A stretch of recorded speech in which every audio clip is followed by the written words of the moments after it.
Hello guys, welcome to Moment Capturer. তোমাদের অনেকের প্রশ্ন থাকে যে এক্সপ্রেসওয়েতে যদি রাত্রি হয়ে যায় তাহলে তোমরা কোথায় থাকবে। আমি এখন দাঁড়িয়ে আছি লখনৌ আগ্রা এক্সপ্রেসওয়েতে। আমি আগ্রা থেকে আসছি লখনৌর দিকে যাবো বলে। তো এখন বাজে মোটামুটি 1-1:30 বাজে। তো যেটা রেস্ট রুম আছে আগ্রা থেকে আসার সময়, তো সেইখানেতে মানে থাকার ব্যবস্থা রয়েছে।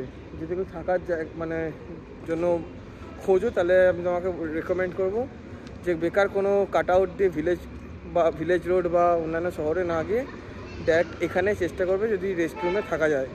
মোটামুটি 1600 টাকা করে পড়ে। এটা হচ্ছে আগ্রা লখনৌ এক্সপ্রেসওয়েতে। যমুনাতে নেই বা পূর্বাঞ্চলে নেই এটা আমি কনফার্ম, আগ্রা লখনৌতে আছে। যদি কারোর ইচ্ছা হয় যে হ্যাঁ আমি আর যেতে পারছি না, শরীর টায়ার্ড লাগছে, নিজেকে পুশ করবে না, তোমরা এখানে থাকতে পারো। আমি রুমটা তোমাদের দেখিয়ে দিচ্ছি। 1600 টাকা করে নিয়েছে। রুমটা হচ্ছে এসি রুম। এই একটা বেড রয়েছে, একটা এরকম চেয়ার টেবিল, ওইখানে একটা রয়েছে আর কি, হ্যাঁ এসি রয়েছে, টিভি রয়েছে আর ওয়াশরুমও রয়েছে। মোটামুটি স্ট্যান্ডার্ড রুম। তো একদম রোডের ওপর।